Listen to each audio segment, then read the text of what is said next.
My experience of Patrick, he told me some of those stories, but that just wasn't the relationship I had with him. Tell me about yours. Well, I stayed at his house for 10 days in Las Vegas, and we spent most of our days in the casino. He taught me how to feel that way. Like, what do you feel here? What do you, walking down the aisles, and did you feel what that machine is doing? And it's a casino. Who cares? But you get, the thing about intuition training in a casino is that you find out right away if you're right or wrong. I could have an intuition about, my mom or some friend of mine or something, but I might have to take a week or 2 weeks, or I might not ever find out if I'm right or not. Yeah, but there's a delayed response in most things. Yeah, delayed response. Casino, you put your dollar in, and if you're right, you get paid off, and if you're wrong, well, lesson learned. And Patrick was very driven by lightness and humor and ease. There wasn't any sense of struggle about him. No. And so to teach a lesson through some serious means would never have even been on his agenda. No.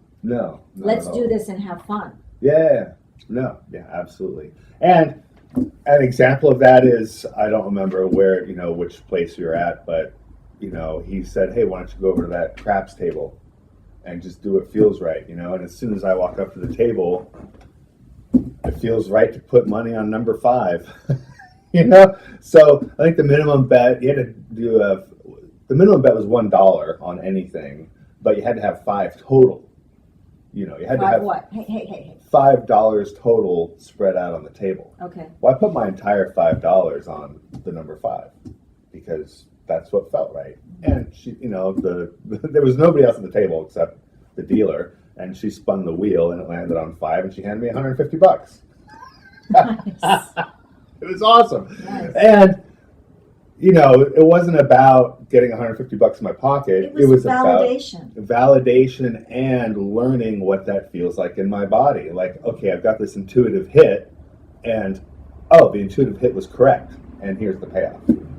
And that really was just a form of private training. Yeah. Oh, absolutely. Absolutely. And it was, there was he showed me other things too, and there's a direct relation between, getting that feeling in the casino of, aha, I got it, just as when I'm working on a client and I'm looking for an old memory or something, and there's an, aha, I got it. It's with the confidence. feelings with confidence, and the feeling is very similar in my body. To him, though, his explanation to me was, yeah, Brian, I look at something and, like, he can see the glowing, or he just knows, he could feel it in his body, like this, that. He taught me that, so I sat in on a lot of his sessions. Whenever I brought a client to see Patrick, I would ask, and with the client's permission, to be part of the room, because I could learn from it not only as a student of Patrick's, but also to see what my client got from Patrick. Then we could go and continue the work with me building on it, and taking it deeper. Right. So it was a win-win for everybody. Yeah. And so I was paying attention to how Patrick sees. So he's born clairvoyant. Well, okay, what do I do? Right? I wasn't born clairvoyant. And so he said, Irene, pay attention to what goes on in your periphery. What's going on out here, right past what your vision field is. And don't ignore it, and assume that what you're seeing is something you're actually seeing. Right. Don't doubt it. And that was the opening for me to actually begin to see.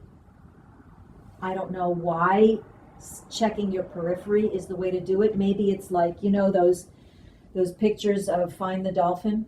Those 3D things that you have to go fuzzy. Yeah. Right. So when you go fuzzy and you stop looking at objects, you begin to tap into beingness. You're actually in the infinite awareness of yourself, compared to a targeted laser awareness. And so I began to see what he was also seeing, or I began to see other things that he wasn't pointing to in the session with the client, and afterwards I'd say, wait, why didn't you point that out? Because I was actually beginning to open up my own vision. Right. So when we focus on something and we have a mind, our mind automatically lays over everything we know about that thing on top of it. And so you don't really see the thing you're focused on. You see Your story about that thing. Peripheral vision, though, there's no filter. And I did Kung Fu for a few years, lived with my Kung Fu master for 3 years. And one of the big things I got out of that was your peripheral vision does not filter. Interesting. And the proof of that, why that works. and my Kung Fu brothers, we would prove it to each other constantly. And I can prove it to you right now. If I go to hit you in the face, you don't even flinch. You'll let me hit you. But if I come from over here, you'll duck without even thinking about it. And it's funny, like this guy, Sean, I used to live with, you come up behind him and you go to make a fist and he could turn, you could just feel it because there's no filtering going on. But yeah, what's in front of us. And what we tend to do is discount it. Yeah, absolutely. Because I'm focusing. We want what's familiar, which is what we're projecting in front of us. We were just talking about this funny photograph where you photobombed behind Jeff. Right. And so Tita's taking the picture. And she didn't see me doing it. Right, because she's focused on the thing she's looking at. Right. If I had come in over here, she would have picked up on it right away. What I'm saying is if you're looking at something and you think that's the thing you're supposed to be looking at, you're missing all this information. Oh yeah, it just goes away. But if you intentionally diffuse your focus and say, I'm paying attention to everything I pick up, even from out here, then you're no longer limiting information. All the data is free to come in. Absolutely. And when it comes to infinite awareness and beingness and not mind-centered, it really is coming in from all directions. Absolutely. And I'll just point out that, Patrick, I don't think needed to have any strategy for that, because if he was born left brain dead, he just was doing it. He didn't have anything getting in the way. He could just see what was actually there. But then he talks to you and me and his other students, and he's got to figure out a way for us to not project in front, and he's got to tell us, hey, soften your eyes, stop focusing there, so you can see what's really going on. And that's a great strategy. And he was actually masterful. I was talking about this yesterday. You can't teach what he was teaching. It's impossible to teach it directly. And so we would have these bodywork courses where he would do some, ridiculous exercise, neck stretching, neck roll, whatever, neck adjustment. And it wasn't the point. Mm-hmm. The point was, in the process of the exercise of me doing this neck work over and over again, all of a sudden, for the first time in my life, I saw auras. Mm-hmm. Well, how did you do that? And I came up to him the next morning. I said, I know what you're up to. You're actually teaching stuff that's unteachable. In the periphery of the experience that you're setting up, stuff happens. And that's what you're actually trying to have happen. Mm-hmm. He was like, yeah, that's right. I can't teach it directly. Yeah, no, absolutely. I want to back up to something you said about him being clairvoyant, because that sounds like magic. Mm-hmm. And that's a big part of, what I'm trying to discount about his work is that, yes, he was clairvoyant. However, that wasn't magic. That was him without a mind to debate all the information that our feeling side is constantly taking in. Exactly. And our feeling side, our right brain, is a huge sponge that takes in billions of bits of information a second. And then our mind filters out what's familiar, what we don't want to hear, and to make the world kind of a sane and safe place, what makes sense. Mm-hmm. Now, when you learn to set mind aside, or at least learn to not have it be that emphatic voice that's constantly giving us that really important information that we don't really need. Yeah. The clairvoyance just happens because you can, you and I can feel. Yeah, that's a really good point. And that's the thing. He was born with only feelings. He could only sense what was happening. There was no mind there. Thanks to that so-called trauma. Right. And, the trauma was a setup for him to be able to experience the world in that way so that we could figure out, oh, wait, maybe the mind isn't all that it's cracked up to be. Right. It's this machine that records everything, and then it plays it back when we think we need it. Mm-hmm. But that just creates an overlay over the world, and then we miss out on what's really happening. People are loving, and instead we think that they're bad people because they don't look like us, but actually they just want to hang out and be friends. Like it's a really funny thing. But the clairvoyant, you said that word and I cringed. I was like, that's magic, but it's not. It's just about. That's feeling. true. It's a word to describe a human quality that he was capable of. I mean, he had a brain, he had, a spine, he had a nervous system, he had all the things that go into what we then call clairvoyant. Right. And there are people today who believe that I am clairvoyant, who believe that, I've got some sort of magical ability, and the fact is I don't. I have simply learned to set aside my filters and set aside my mind and fall into that feeling sensation. Line of information is what I call it sometimes. It's just the way of pulling information in from the world is through sensation rather than thought. Yeah. And the quality of information that we get that way is so much more accurate than through thought that it's uncanny. Because every time we think, we're like referencing our past and comparing it to what we're looking at. But when we feel, we don't do that. We just notice what we feel. Yeah, and there's a distinction that I make because when you say sensation or feeling, that also is a description for all kinds of emotional turmoil and triggers and stuff that comes up. And so the distinction isn't, I'm afraid and that's my instinct, so I know to run away. Yes, that's guidance of a certain kind. Right.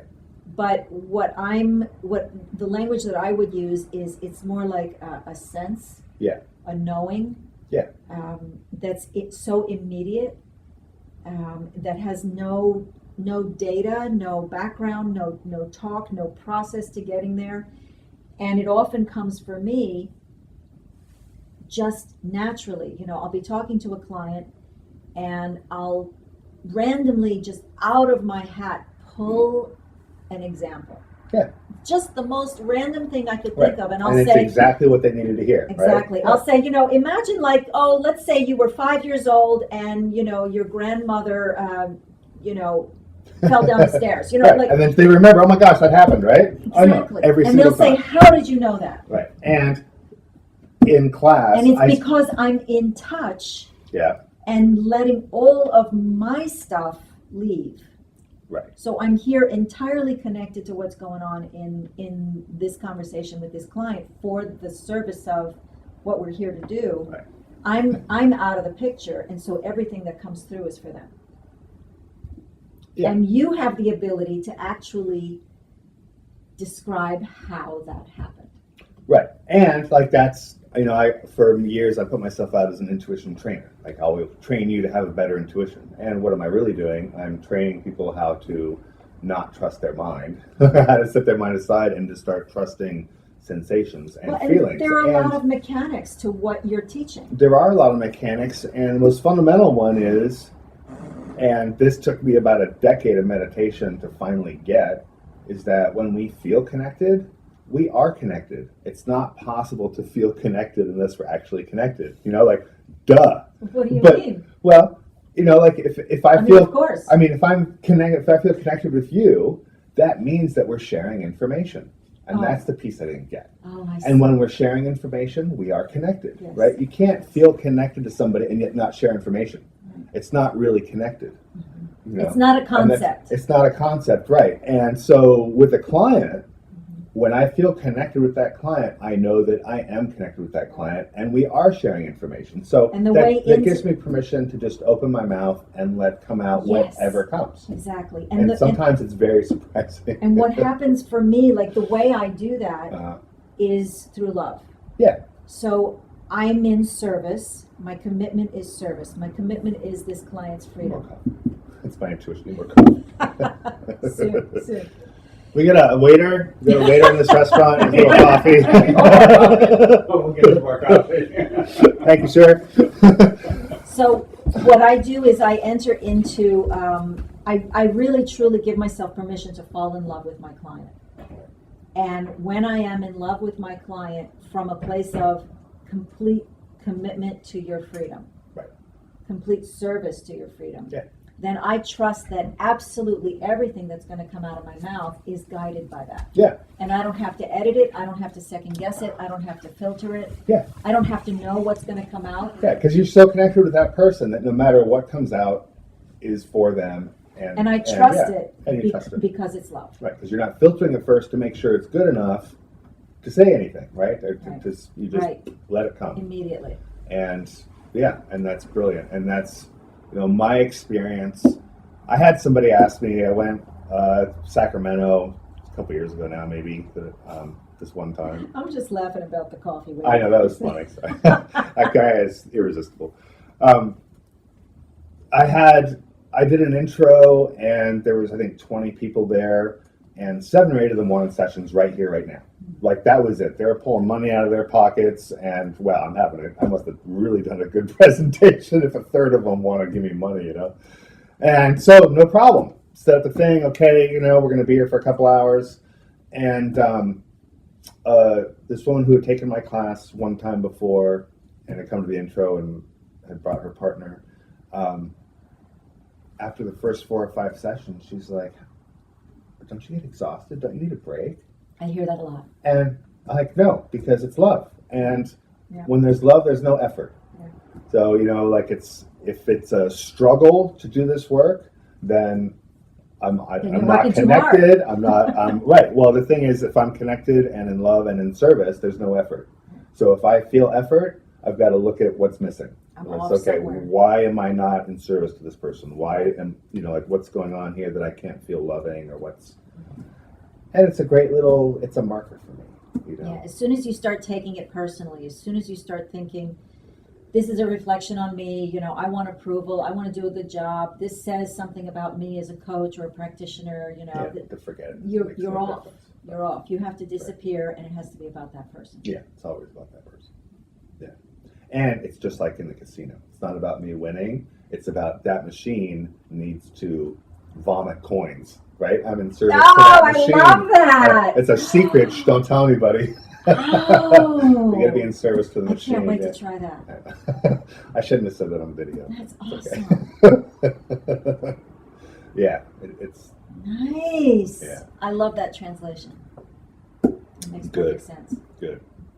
Yeah, so that's that. When I was with Patrick in Vegas, that's what we did. Is we just, and it was all about tuning into what do you feel? What do you feel? And sometimes it was about, Brian, leave me alone. You're distracting me. Here's $100. Go to the other side of the casino, please, because I'm wrapped up in what's going on here. But that was the other nice thing about hanging out with Patrick, is you get to find out that he also had his quirks, and he had his little things he couldn't see, and whatever else. Yeah. And that's just part of the fun. Yep. For Yep. sure. Yep. I had the privilege of being able to work on him and be worked on by him. And I think that was one of the greatest gifts, because here's this, before I met him, I at one point started walking around saying, I need a teacher. Mm-hmm. It's time for a teacher. Right. I had been learning through books, and I had gotten to the point where I said, okay, I really need to meet who is my teacher. Mm-hmm. And I walked into that house and had my first session with him, and that experience was breakthrough, absolutely breakthrough. No one had ever gotten through to me. Right. He could just see how to wiggle in. He broke through the wall that I wished someone could break through. Mm-hmm. I didn't know how to do it. I didn't know how to tell somebody to do it. I just showed up all defensive wherever I went. Yeah. And he broke through it. And I walked down the stairs that day saying, I found my teacher. Yeah. The thing about having the opportunity to work on him as Mm-hmm. well, with my background in body work, Mm-hmm. was two human beings. Right. He's got his issues. He's got the places where he's exhausted. He's got the places where he's burdened.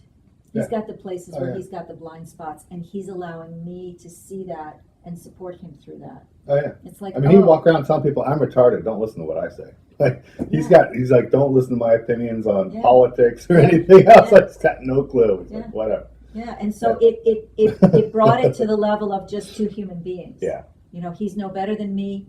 I'm no better than him. He's not on a pedestal. Right. You know, and I've learned to convey that to my students or my clients or, you know, whoever it is I'm working with.